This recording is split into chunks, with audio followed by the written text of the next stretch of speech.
In this question, you have to identify the correct statement. Option A, the descending limb of loop of Henle is impermeable to water. It is incorrect because the descending limb of the loop of Henle is highly permeable to water, allowing water to move out of the tubule into the surrounding medullary interstitium, thus concentrating the filtrate. Hence, it is incorrect. Option B, the ascending limb of loop of Henle is permeable to water. It is also incorrect because the ascending limb of loop of Henle is impermeable to water.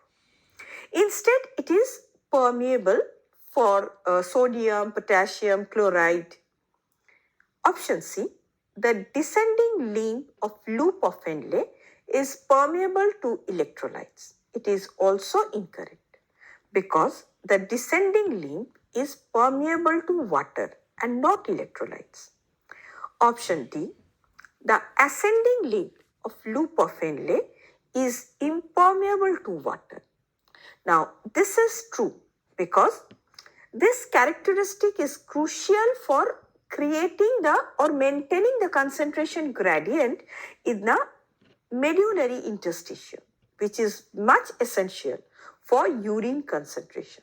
Hence, it is the correct option.